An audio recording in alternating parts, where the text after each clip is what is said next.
Hello and welcome to In the Field, a live stream series from Fujifilm, South Africa. My name is Paul Choy and I'm a Fujifilm ex-photographer. And every week I'm joined by a different guest from around the world as we explore a behind the scenes look into their photography and they share some of their secrets with us. And this week I'm delighted to be joined by Raisa Zwart from the Netherlands, who's a fellow ex-photographer. So hello and welcome, Raisa. And did I just butcher your name? Did I just completely butcher your name? I was practicing as well. I'm impressed. I'll say it in Dutch. It's a bit difficult, but it's Raisa Zwart. Raisa Zwart. Yes. Yeah, I mean, I don't think my English my English accent will find a way around that. But thank you so much for joining us. And for those of you who are joining us live, don't forget to ask your questions and leave comments and I'll put them to Raisa. And for those of you who are watching us later on, well, you're very welcome as well. I hope you enjoy our discussion. So, I mean, maybe we start at the very, well, I'd like to start at the very beginning and talk about how you got into photography and your journey into photography. But there's something I want to tackle first. Which is when we were just talking before we went on air, you happened to mention that you're just back from a 7-month world tour. How on earth are we doing a world tour at the moment? My world tour is from my kitchen to my living room. Yeah, I can imagine. Yeah, it's kind of unheard of in times like these, I think. But before I go into it, thanks for having me. It's a real honor to be here. You are welcome. Yeah, about the trip. So my husband and I, we really love traveling, and we like 2 years ago, we were having dinner and we were talking about how we wanted to get away for like 6 or 7 months at one point. So we talked about it for a bit and we started planning. So we started like looking into places where we wanted to go, started saving up. He actually like quit his job and started his own company. So we were able to do that and to be able to do some work on our travels as well. So fast forward, COVID hit, of course, last year, and we had a hard time like figuring out if we should go, if we shouldn't go. And in the end, we decided to go. We had to like choose the countries that we went to really carefully. We only did like 2 continents, but it was so much fun. We went to Croatia, Portugal, Mexico, and Costa Rica. So wow. Those are all countries that at that point were like welcoming tourists with open arms and really needed like the income from tourists as well. So we were like, yeah, if they'll have us and we're not, we'll just be safe. And when we come back, we'll quarantine and stuff like that. So we'll be safe. And we just did it. And it was the best. I'm really glad we did it. It was a bit of a gamble, but turned out great. So. And I imagine at a time like this, you've got the bonus that there's a lot less people traveling, so you get a lot more of it to yourself. But what an experience!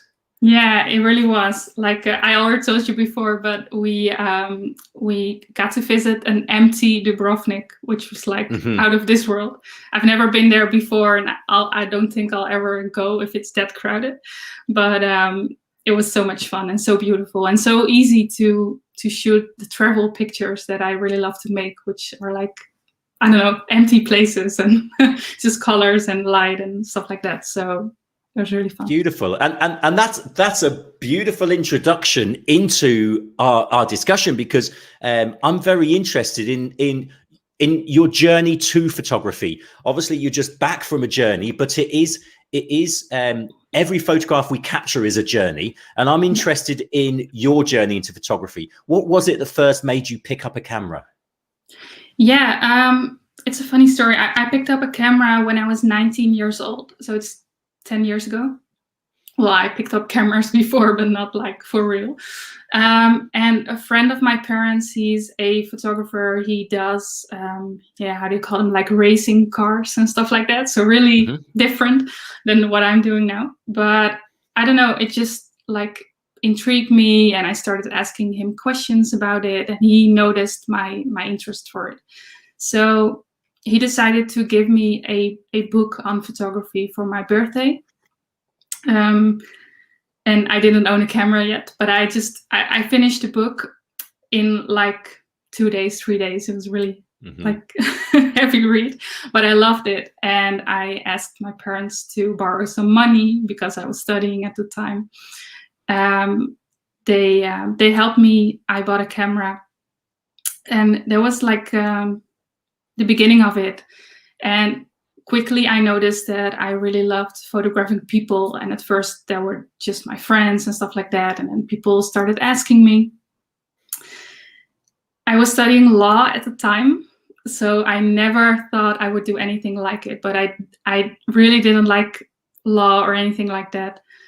And like long story short, I decided to quit my studies and pursue photography, and it's the best choice I've ever made. I mean, that's a brave decision, though, isn't it? Especially to quit your studies and jump into the unknown. I was teaching a workshop at a university recently, and it was open to anybody.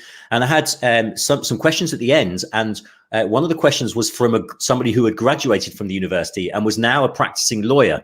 And she said that although she enjoys her work, and what she really wants to do is become a documentary photography. So the question she asked me is, should she just quit and just go for it? And I don't know if she wanted me to say yes, but of course the answer was no. Don't just quit your job that's paying the bills. You have to work 2 jobs. You have to build your photography until you're ready to make that leap. But sometimes for some people it just feels right, and clearly for you it felt right at the time. So the law's loss is obviously photography's gain. And now you're a Fujifilm ex-photographer. What brought you into the Fujifilm system? Well, I was shooting. I started with Nikon. You say, right? I don't know. I just started with that brand because the friend of my parents told me to get the camera. I started with it, and a few years in, I fell in love with film photography. So I started to shoot a lot of film, like on medium format mostly, and I used Fujifilm film actually. But yeah, so I was shooting hybrid actually. So when I was shooting a wedding, which I do a lot of, I was shooting like part of it in film and part of it digital. And then the goal is to match those, to get them as close as possible, because you don't want the client really to see which one is film and which one is digital. It should be one like series. But to shoot it all in film, it's a bit quick, it's a bit expensive. So that's why you can choose for, to shoot it hybrid, which I was doing. And I started like disliking the colors of my Nikon camera. Especially like I saw that with film, like the skin tones and stuff were so much better. So when, I don't know, I just came at a point where I was in need of a new camera body, because I don't know, it was getting a bit slow and stuff like that. I wanted something new. And I think I stumbled upon a blog. I don't know who it's from, but somebody who like switched from Nikon to Fuji and like wrote a whole blog about it. And it was like exactly the points that I was missing with my Nikon camera, and especially the colors, which are so important to me.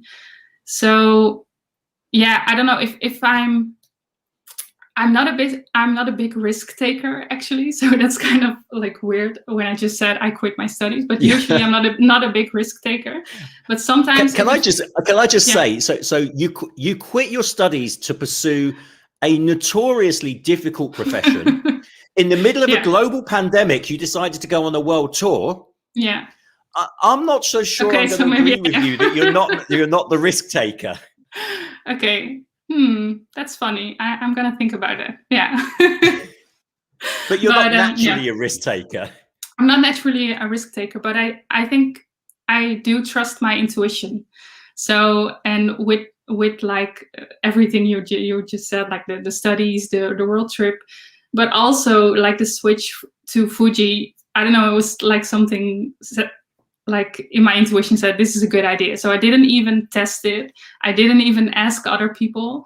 I just bought the XT2 and started shooting with it. And I was like, this is amazing. Like the digital viewfinder, and then of course the colors and like the extra kilos I was taking off my gear. I just never looked back. Actually, I just bought everything Fuji, and then at some point came in contact with like the people from Fujifilm here in the Netherlands. We did a fun project together, and then went on from there.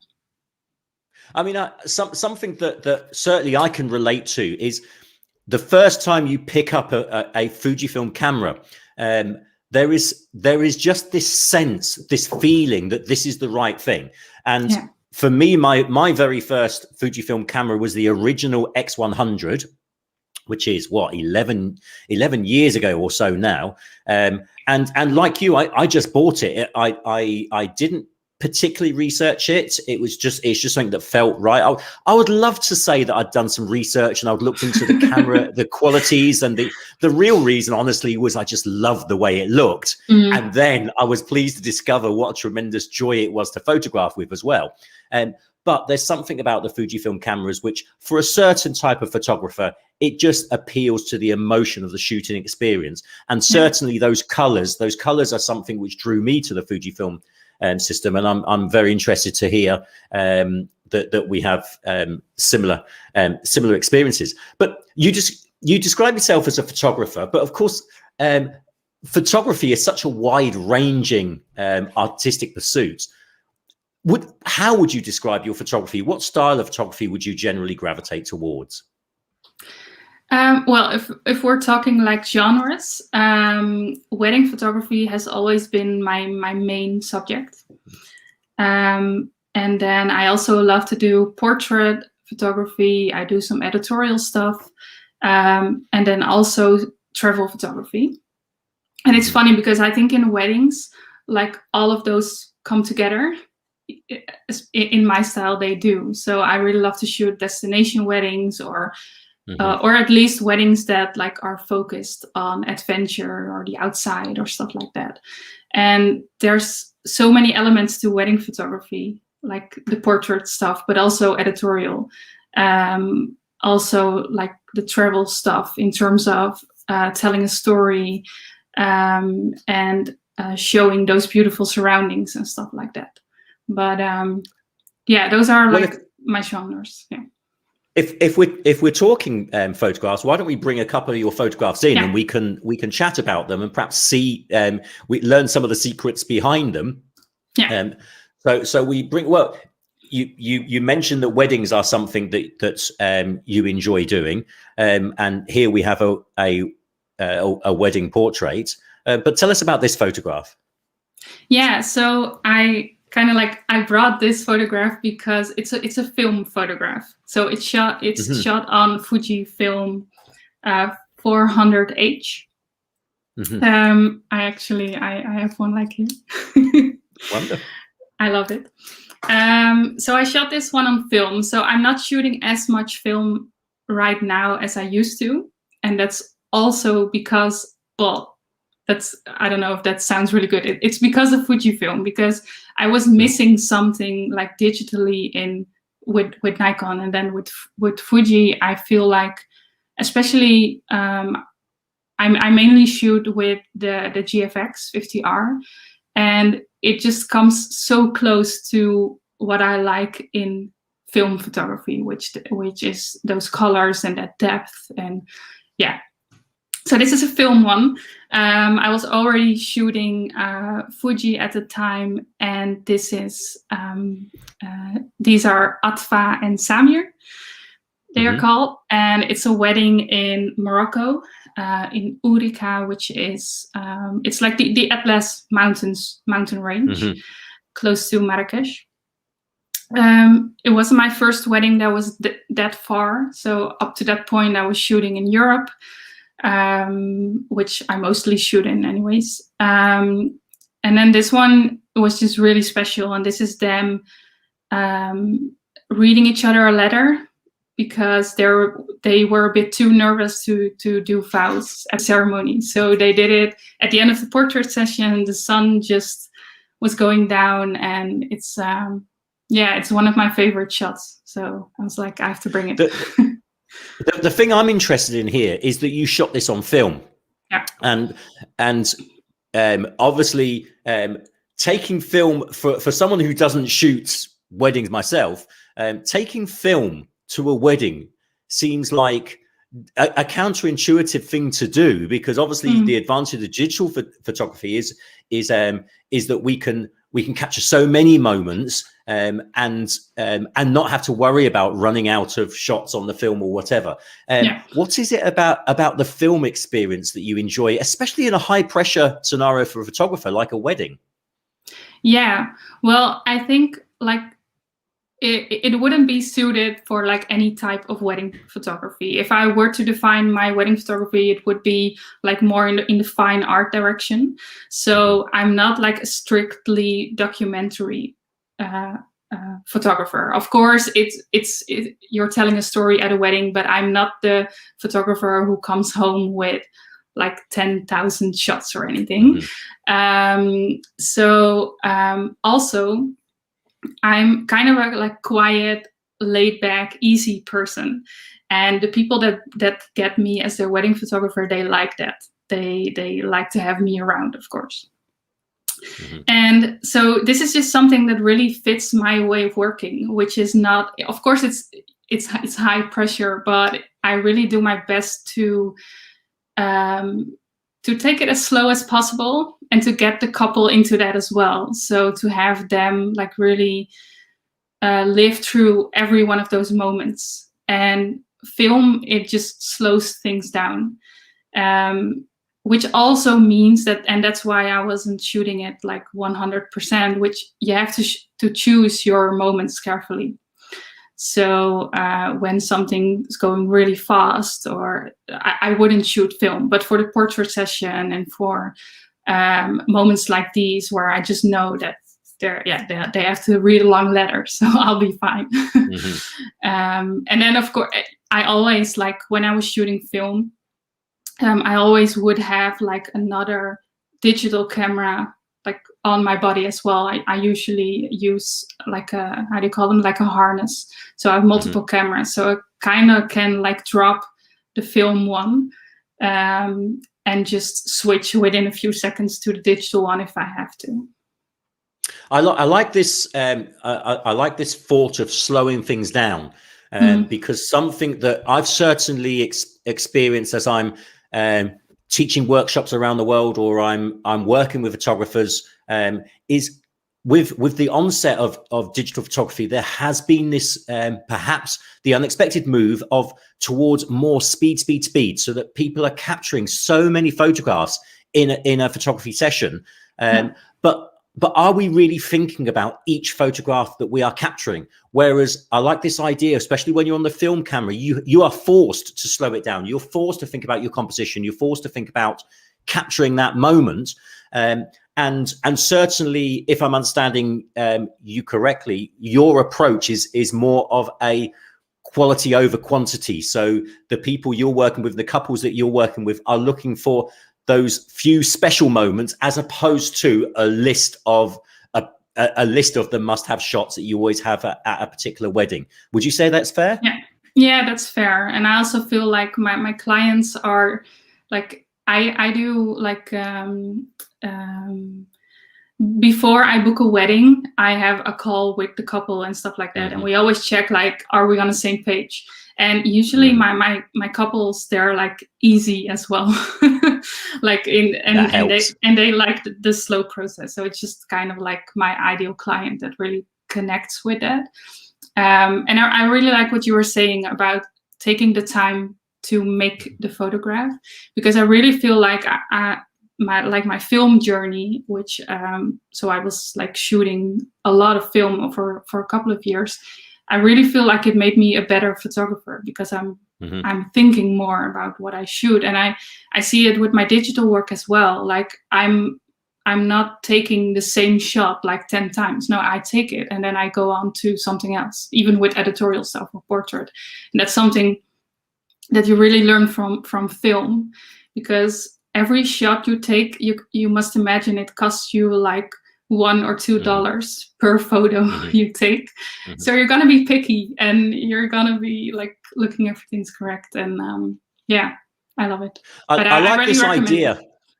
I like this idea of shooting digital as though it were film, so that when we pick up a digital camera, although we've got the benefits of a digital camera, I really like this idea of treat it like a film camera. Take the time to really compose and make that photograph. Something one of my own personal goals is to always look twice and shoot once. It's something I have to remind myself of, but take that time to really look and see the shot and then make that shot, rather than simply throwing out photograph after photograph after photograph. Well, let's have a look at a couple more, and then I'm interested to pick up on a couple of things you said about the cameras you were using. But let's have a look. So it's not just weddings then? No, it's not just weddings. This is one of my my trip, actually. This was in Costa Rica. We were at a beach in Nosara. Maybe someone knows it. And yeah, Costa Rica is like, it's my favorite country in the whole world, I think. It's just so beautiful. And I took this picture, and we were basically just like chilling, looking at the sunset. And I brought my it's the Fujifilm X100V. I have it right here. Ah, my absolute favorite camera. I love it. Snap. Oh, cool. Yeah. Except I've got the black one. Yeah. And yeah, that's just like my go-to camera to well, not throw, but have in my bag. And just when a moment like this presented itself, it was like, this was one of those moments we were chilling. I was like, get my camera out. I think I took 5 shots of this or something, and this one was in it. And it's like one of my favorites ever since. Just the colors and the birds, and yeah. So now we have a few people that are saying hello. So I want to give a couple of shout outs to Peter Delaney, who's joining us. Hi, Leon joining us, and Robin Ball, a fabulous photographer in his own right, and we are going to convert him, because I happen to know that he's a Sony shooter, and we're going to convert him to Fujifilm step by step. And of course, one of the ways is when we're looking at these beautiful colors that we get from the Fujifilm cameras, and in particular the X100. What I love about this camera is exactly what you said. We can throw it into perhaps we gently throw it into a rucksack or whatever, and it's always with us for those moments when we just see a shot to be grabbed. I'm interested. Did you shoot this in RAW, JPEG? Yeah, I always shoot RAW. Yeah, just and then usually I just edit it on my computer. Sometimes I will even edit it on my phone, but I will just convert it to JPEG in the camera, just one-on-one, and then just use Lightroom Mobile. But no, I always shoot RAW, just in case. Yeah. I mean, I can, and you know, of course, the thing is, I love the film simulations, but I have to say that 99% of the time I will shoot RAW, and then I will do the post-production myself later on. Yeah. But a beautiful shot and a beautiful opportunities to grab the moment. Well, let's quickly look at one more, and I want to pick up on a couple of other, but again, something different. Yeah, so this is like more of an editorial commercial kind of shot. I shoot the collections of this clothing company in the States. They usually just send me like a big box of clothing, and I get to produce the shoot and shoot it as well. So, and in this case, we got really lucky, because this is like a really beautiful beach restaurant kind of thing, and usually you can't shoot there, but because of COVID, they had to close. We could use it, and it was great. So this one was shot with the GFX, and what I love, and what made like the transition from film to Fuji this amazing, is because like I get so much detail in my shot. So I'm a natural light photographer. I don't really like to use lights. I know how to, but I just, like I said, like I like working slow. I like to work minimalistic. So ideally, I just need my camera and that's it. So I made this one like it's kind of backlit, of course, like not too strong, but I was still able to get details out in her face, the clothes and stuff like that, and keep the background intact. So that was something I thought it was interesting about this picture. And how did you find the transition? So you went from a DSLR to mirrorless with the X-T2, your first jump into the Fujifilm system, and then you transitioned into medium format. How did that feel moving into the Fujifilm medium format system? Yeah, well, at first I had the X-T2, so I didn't immediately go to medium format. But yeah, what can I say? Easy. I think because like Fuji has that film legacy as well. The cameras really feel like a bit film-like. So I was already like adapted to having to change the dials on the top of the camera and stuff like that. Of course, the first time you use the digital viewfinder, I was like, this is a bit weird, but it took like, I don't know, a day, I think, and I got used to it. But I'm always really open to trying like new things. I'm not really attached to, I used to do it this way. I was like, this is fun, it looks good, I'm just gonna do this, and it was really easy.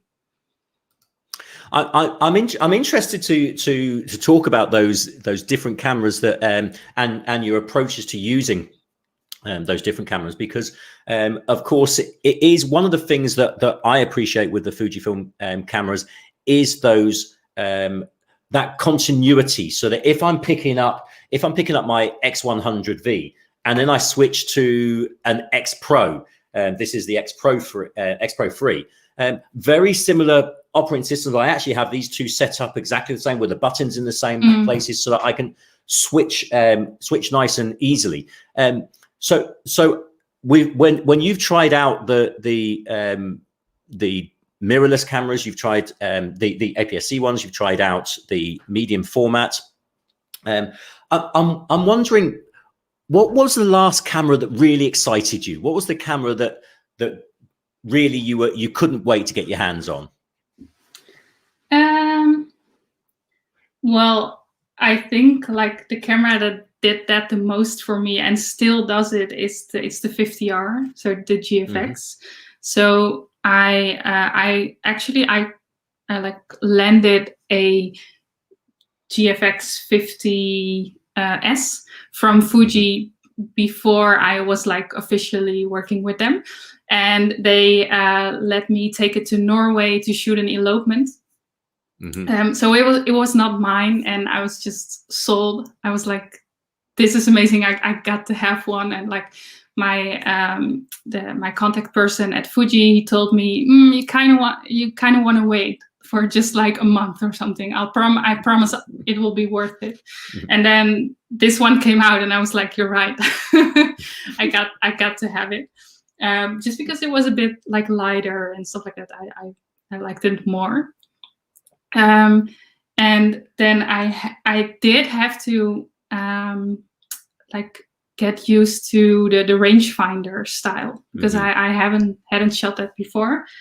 And I think like it's better if you let me think about this. So I look with my left eye, and I think it's better if you look with the right, but I just can't get myself to do it. Yeah, because otherwise it's covering your face as you're shooting. Yeah, it is. So when I'm shooting portraits and stuff, sometimes I use the screen as well with live view, because you get to keep that connection with your model. But yes, still, like if I shoot with the camera, it surprises me every time. And then, but I also love the other one that I use, like the X100V, because it's so small and the results are amazing. But if I had to choose, like the one that gets me the most excited, it's the GFX, definitely.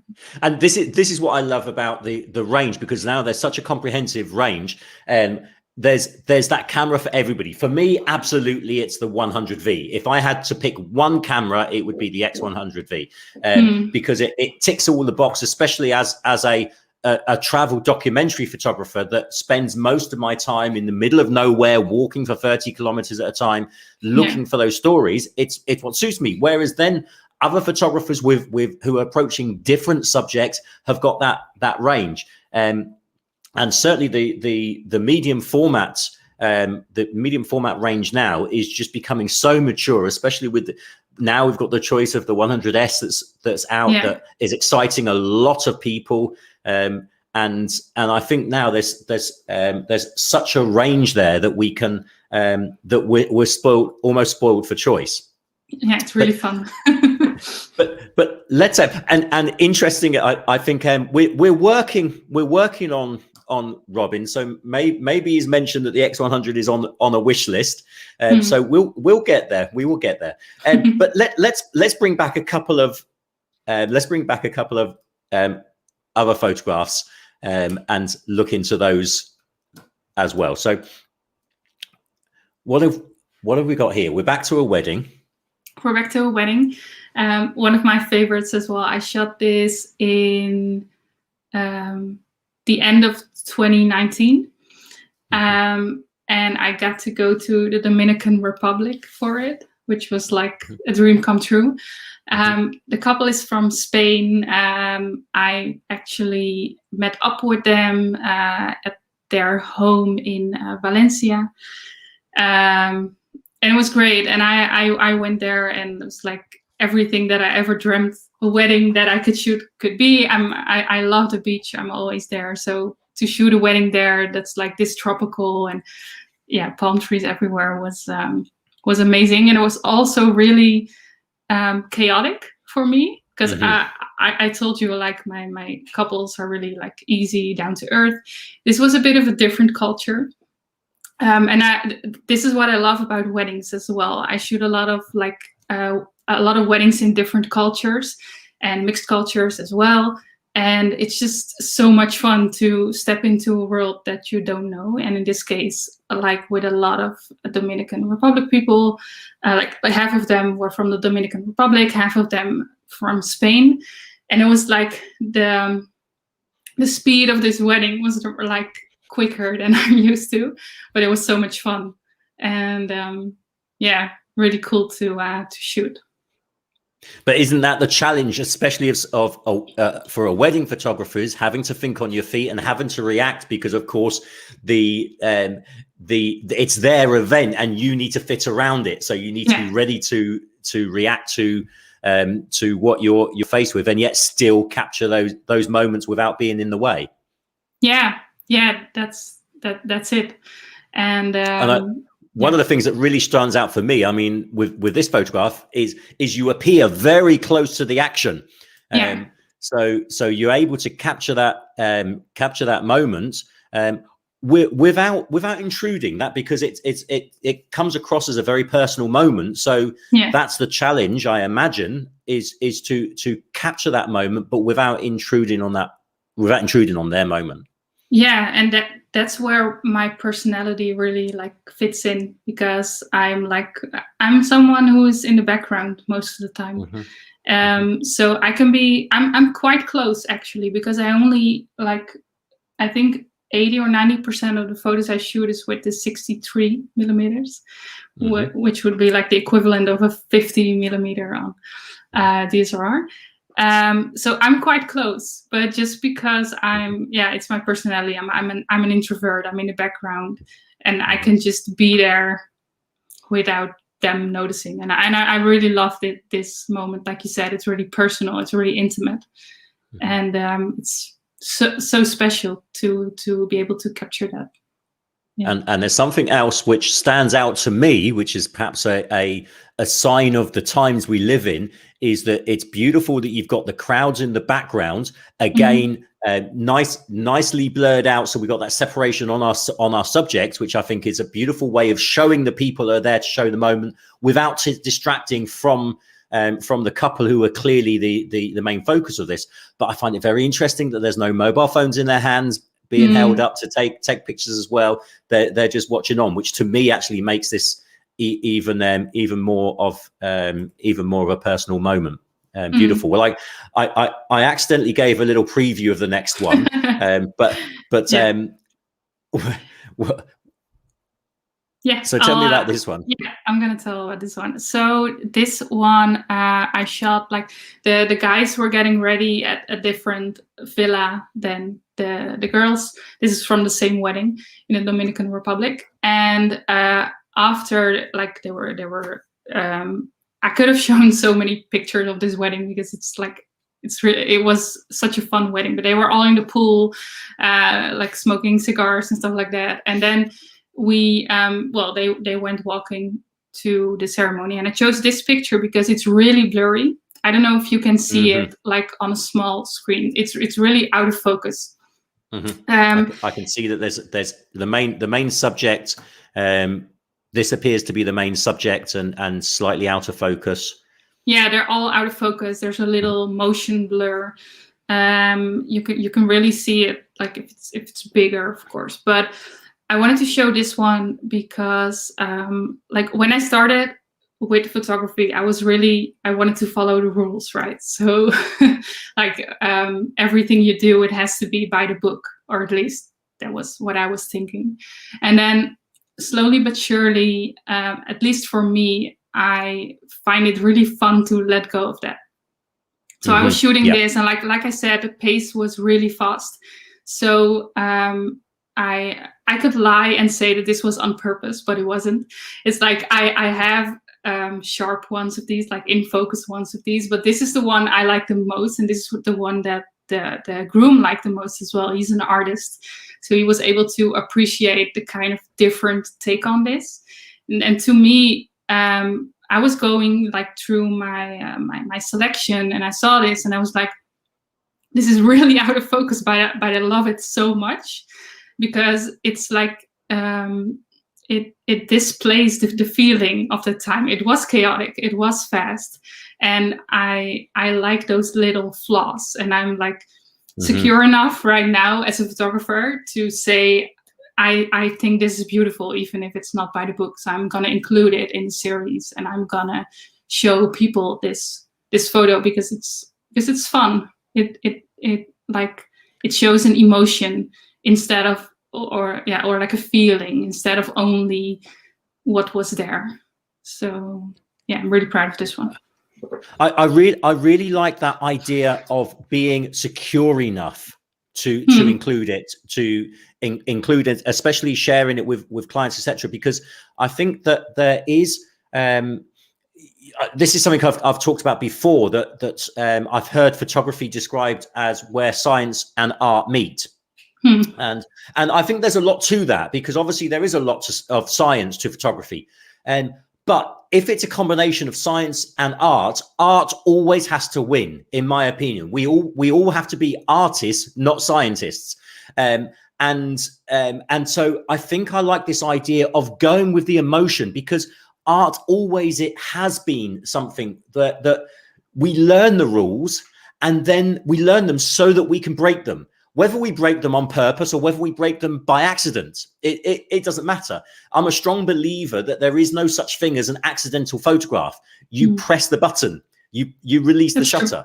So if we didn't press the button, then I guess if you drop the camera and it accidentally takes a picture, maybe. But in this case, that's not it. You positioned yourself to capture the spirit of what's going on. And one of the things that comes across to me in this photograph is the genuine friendship and emotion of the shot. And that can't be faked. That can't be, you couldn't say to those guys, it wasn't quite in focus, so can you go back to the start of the path and walk back and do it again? Because then they'll be conscious of it. Whereas you capture that moment, and I think it's a great idea to be secure enough in our photography to include the photographs that don't necessarily fit to the normal rules, because of course there was always, whatever those normal rules were, there was always somebody that did it first, that did something different first. And I really like that idea. And like you, I like the emotion of the photograph. I think it's that natural emotion which works with it. Okay, I think we have one more photograph. I think. I mean, are these people eloping? Are they eloping or what? That's the worst, eloping in, you know. Yeah. So this is an elopement. They did. I was joking. Well, no, it's well, they have 4 guests, but you can call that still an elopement, I think. Okay, I was joking because they look like they're running away, but wow, it actually was. Yeah, it's really an elopement, and it's actually this is the same location as the first wedding, so it's in Morocco again. I went back there. I was really glad I was able to, because it's one of the most beautiful places I've ever been. It's called Kashba. Now I lost the. It's somewhere. Well, it's somewhere. It's in Oudika, like I said, the Atlas Mountains. It's insane. So I was able to get back there for an elopement. These are 2 people from New Zealand. They live in London, and they got like a few of their friends over to Morocco, and they eloped, and I was there to photograph it. And it was like really fun. And this is where like all my photography dreams come together, like a beautiful landscape, a fun couple, me being able to tell their story. And you can just imagine me like running, tripping a bit, like trying to follow them. But I was really glad that I got this shot.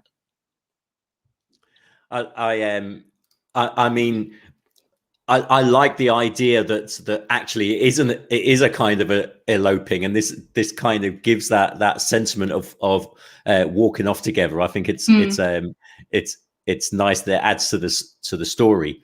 This is the same couple. This is the same couple up close, and this is like what I like to do in my series as well. Is get like really far and get really close, so I can like zoom out on like, this is where we are. This is like the amazing place they chose for their elopement, but then also get really close. The photo shoots I do with my couples, they're like. They're posed, but not too much. I just try to make it as much fun as I can. And usually we get there, and this is one for me that just show them like really at ease, really having the time of their life, even at their wedding shoot, which is not always like a given, as sometimes, especially the guys don't always want to go and take those portrait sessions and stuff like that. And it's a win for me if I can get them as easy as this and just show them how I see them. So yeah. And again, what I like about this is the natural emotion. So it's clearly you can't stage a photograph like this. You can't set it up. It's one of those unscripted moments that just happen, and our job of photographers is to capture those moments and preserve them.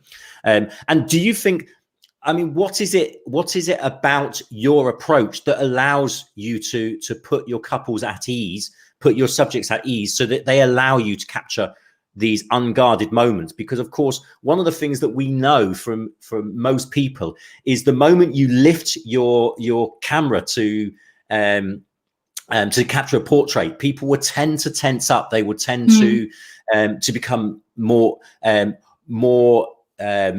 stiff in their approach. So what do you do to put your couples at ease or your subjects at ease? Yeah, so there's a couple of things. I think one of the most important things for me is to establish some sort of a connection between me and them before picking up the camera. So this actually, I think about this a lot, and it already starts on my website, I think, and in my social media. So I have a personal brand. People can see what I'm like, or at least part of it, online. So they can choose whether they like me or not, and like book or not. We also have a call. I always help my couples whenever they need advice, like even if it's on their timeline or something like that. I just try to keep in contact with them. But then also, like the day off and the shoot, I try to be like, like I said, I'm in the background, but still, of course, I'm social, and I try to keep them like connecting with me like through the day.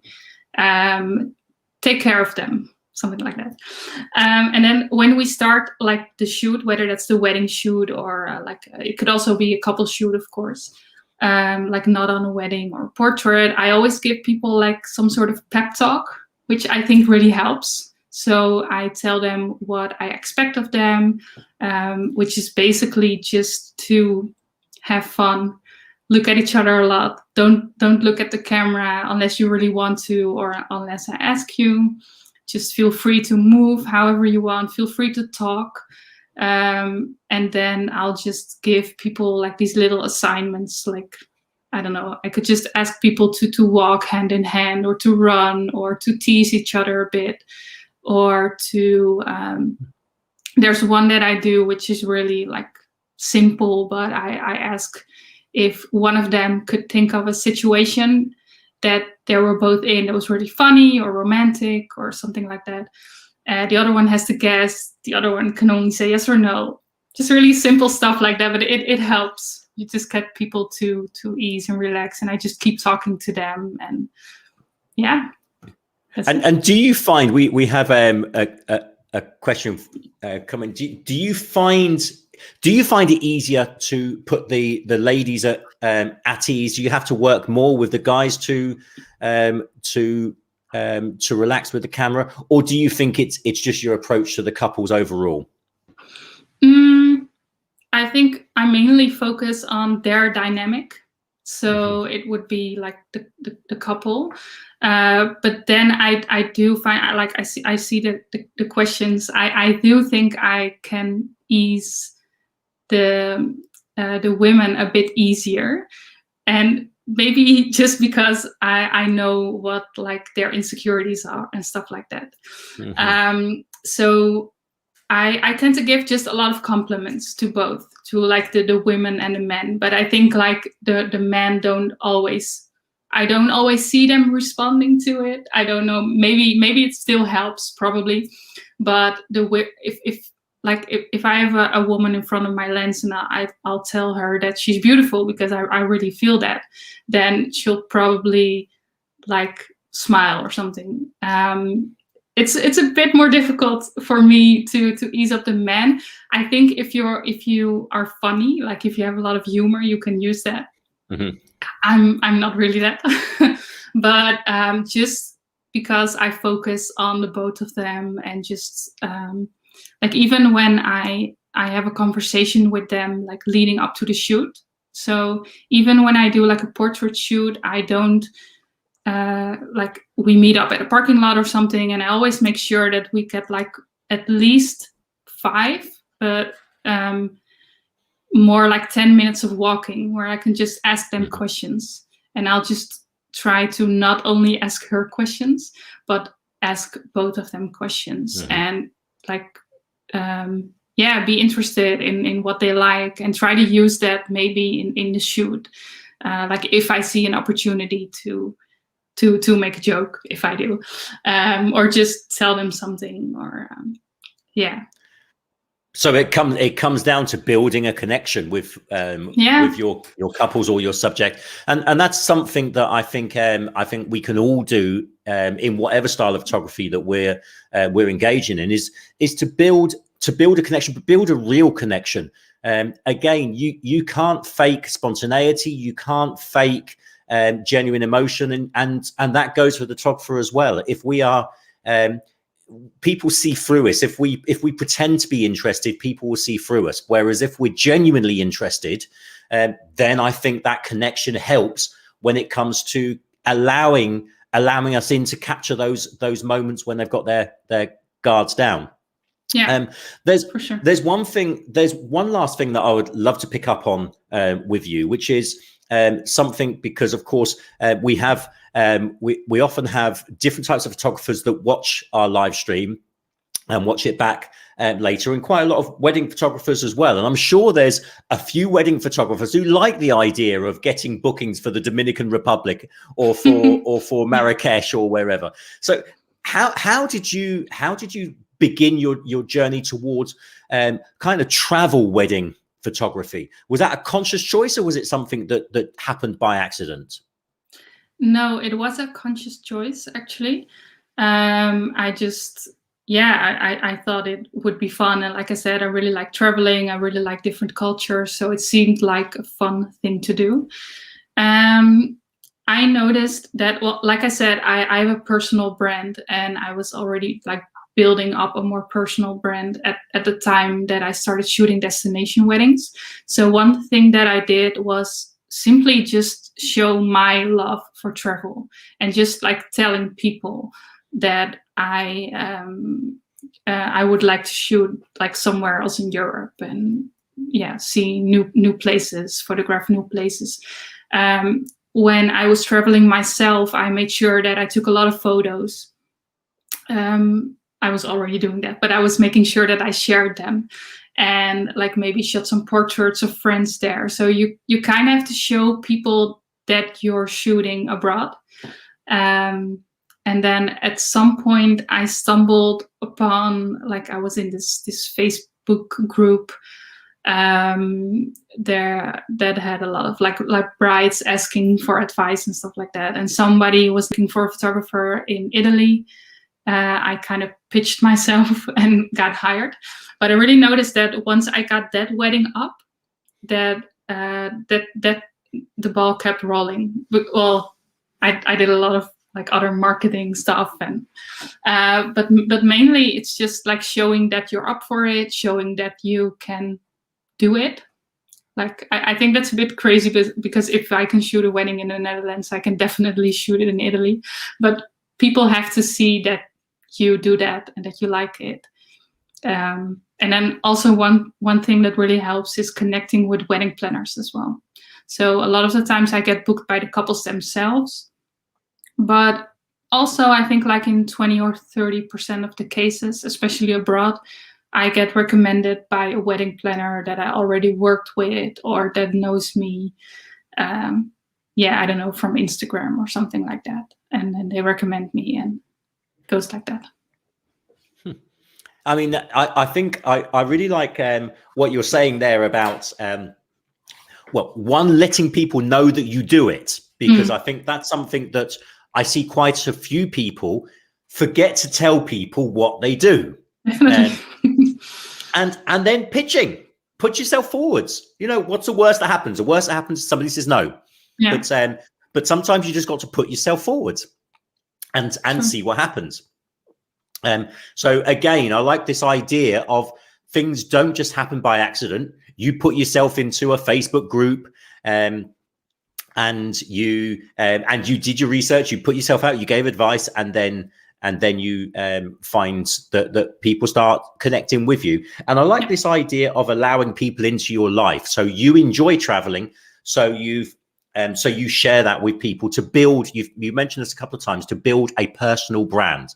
Yeah. And I think that's something more, especially with weddings, but I suspect with a lot of the work that we all do, is people need to buy into us. They need to, as the photographer, they need to buy into you, and that you, if they're going to allow you to tell their story, then they need to trust that you're going to tell that story in the way that they would want it told. And so that means they have to buy into you as well. And I think that's something that photographers can learn from, is to actually allow people in, so that you give something of yourself, so they understand where you're coming from as well, and that they trust you to tell their story. Yeah, that's exactly it. It's such a personal service. Like in most of the photography genres that we do, it's so personal. So if you do that, I feel like you just get ahead of other photographers who don't do that. And you can do that in your own way, of course. It doesn't even have to be social media. I see people like having like newsletters in which they share their thoughts, or you can do it, well, some other way. But if you are up for it, yeah, definitely try it. And I think it's fun. I think it's fun to share some of your life and like get other people to share some of theirs with you. And I really enjoy it. Now, there's one last question, which is inevitable when people are hearing about your weddings around the world, which is, are you accepting second shooter requests? So basically, are you going to take people with you next time you go to the Dominican Republic? Well, I'm not sure it was a serious request. No, but I sometimes do, but I like only people that if it's a really big wedding, and if it's someone that can deliver the same kind of quality, sometimes I do. But most of the time it's just me, because the weddings are small that I shoot, and I just, yeah, I like it when it's just me and a couple, basically. Well, Raisa, you have given us so much wonderful advice, and I really appreciate going behind the scenes with your photography and learning some of the secrets that you bring to your photography. So thank you so much for joining us. It's been a wonderful hearing from you. People, don't forget to go and follow Raisa on social media. You can find her details on screen. So thank you again for sharing all of your secrets with us. Yeah, thank you so much. This was really fun. And thanks for everyone that was watching, and hopefully see you again in the future. Thank you so much. And thank you to all of you who have joined us. And if you watched us later on, well, I hope you enjoyed these discussions. Remember, every week I'm joined by a different photographer. And next week, we're heading all the way to South Korea. And we're going to hear a little bit about photography and different styles of photography in that part of the world. So thank you again. And I will see you all next time.